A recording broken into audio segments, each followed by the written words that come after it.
Quand tu penses que tu n'as plus rien à apprendre, c'est le début de la fin. Le bon closer, c'est pas celui qui fait une facture à 10K. Pour moi, le closer qui gagne 5000 € sur un an consécutif est plus fort que celui qui a fait une seule fois 10K dans l'année et qui reste tout le reste de l'année à 2-3 000 €. Donc, est-ce que le marché du closing il est saturé? La réponse est non. Comme le marché est mature, tous les vendeurs de rêves vont tomber dans l'eau. Bienvenue à toi, dans cette vidéo, on va voir le sujet suivant, l'avenir du closing en 2025 et ça reste mon avis, je vais aller droit au but, je ne vais pas passer par 15 chemins. Pour moi, l'avenir du closing, il est à double tranchant. Si tu as les bons skills, le bon partenaire, tu peux effectivement aller très très vite et très très loin dans tes objectifs. Si tu n'as pas les bons skills, autrement dit, tu t'es arrêté dans ton cursus de transformation ou tu t'es basé sur tes acquis et que tu as un partenaire qui est fébrile et qui ne veut pas aller plus loin et qui ne veut pas aller dans l'impact, ça peut effectivement être un petit peu challengeant.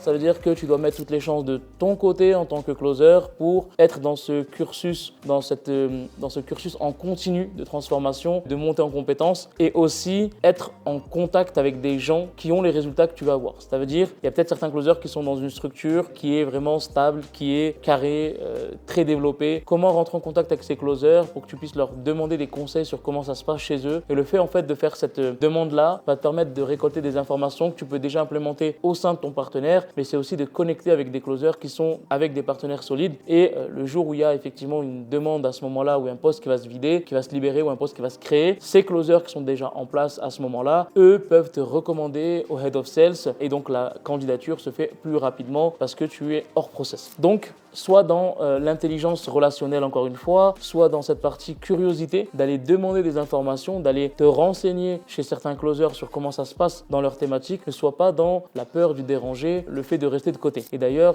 si les closers sont aussi bons que ce qu'ils le disent, quand tu vas rentrer en contact avec eux pour leur demander de l'aide ou des conseils, a priori, les meilleurs sont dans le relationnel, ne te diront pas non. Il y a certains peut-être qui te diront non, tu devineras vite fait le type de profil du personnage que c'est. Ça, c'est un point très précis, très particulier que très peu de closers aujourd'hui développent, cette partie de se renseigner, comment ça fonctionne ailleurs, qu'est-ce qui se passe ailleurs, comment je peux développer, comment je peux améliorer les choses.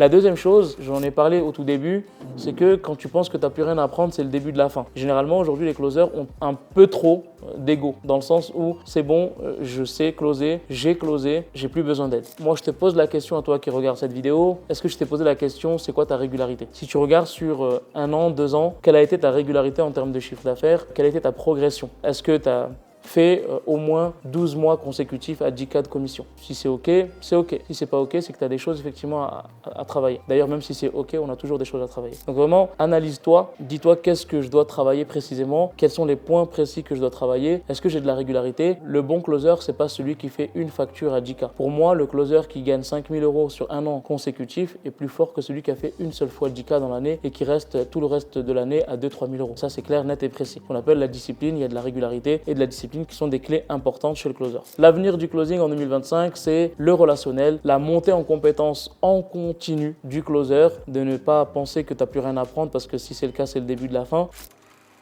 Si je dois rajouter un troisième point, jamais 203, c'est ton humilité. Pourquoi? Parce que généralement, quand tu commences à gagner de l'argent ou quand tu commences à être bon dans un domaine, moi j'en ai vu énormément autour de moi, tu commences à ce qu'on appelle prendre le melon chez nous dans le sud, c'est ne pas prendre la grosse tête. Pourquoi? Parce que n'oublie pas comment tu étais avant, n'oublie pas d'où tu es parti et quand tu échanges avec des gens, garde toujours cette posture humble. Pourquoi? Parce que c'est une chose importante, ça prouve aussi que c'est ce que tu dois faire avec tes prospects dans les appels, même si tu as atteint un certain niveau. Il n'y a pas de bon ou de mauvais closer, il y a juste des closers humains avec un degré de relationnel différent. Il n'y a pas de bon ou de mauvais closer, sauf si tu es dans l'agressivité, la pression externe, etc. Il y a juste des closers avec un degré de relationnel qui est différent. Et quand tu atteins un bon degré de relationnel, si tu commences à passer à l'extrême, autrement dit, tu vas perdre ton humilité, tu vas sortir un petit peu de ta posture humaine, tu vas rentrer dans l'agressivité, dans l'arrogance, dans autre chose. Et là, j'aimerais te dire c'est aussi peut-être le début de la fin, sauf que toi, c'est inconscient, tu ne vas pas le voir. Donc pense aussi à avoir un entourage qui est prêt à être transparent avec toi et à te le dire. Moi, je te donne un exemple. L'équipe avec qui je travaille, l'équipe DEA, Titouan, Tanguy, Lotfi, je leur ai dit tout simplement, les gars, si vous voyez que mon comportement change, n'hésitez pas à me le dire. Pourquoi? Parce que je sais qu'il y a des choses inconscientes qu'on ne voit pas et que les autres qui partage avec vous cette mission, cette vision, eux peuvent le voir et soyons dans la transparence encore une fois, soyons dans la communication, soyons dans la vérité, on se dit les choses. Si vous voyez que je change, dites-le moi, je dois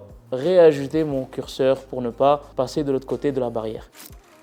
On voit tous les jours de nouveaux entrepreneurs qui se lancent dans le marché, dans différentes thématiques, que ce soit l'immobilier, le business coaching, la perte de poids, la médecine chinoise, le naturopathe, thérapeute, formation.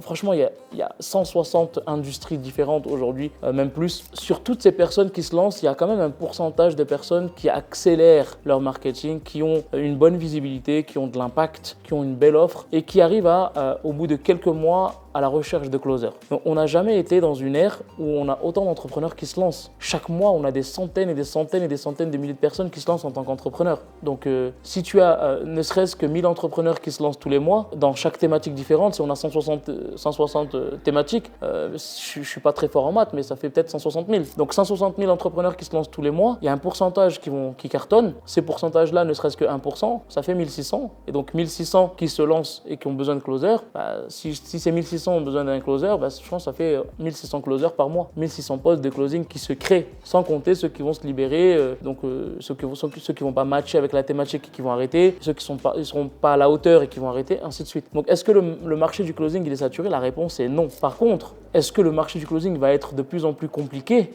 Oui, pourquoi?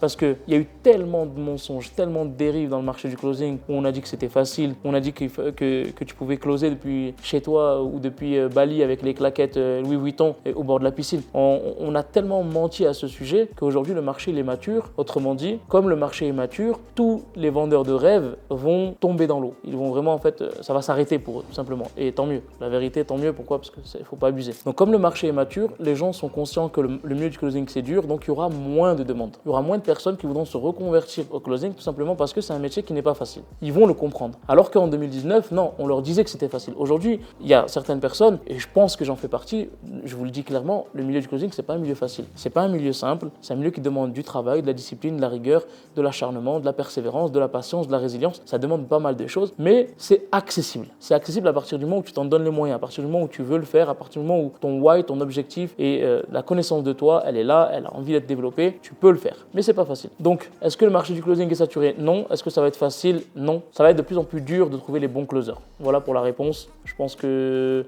ça a été clair. Cette courte vidéo, elle a été intense avec beaucoup de choses que tu peux noter sur ta feuille et à appliquer surtout. Ne fais pas de cette vidéo juste une autre vidéo courte de 5-10 minutes qui te sert à rien et que tu n'as rien appris. Je pense qu'il y a quand même quelques notions que tu peux gratouiller sur ta feuille, mais surtout, mets en pratique. Je te retrouve prochainement. Salut à toi.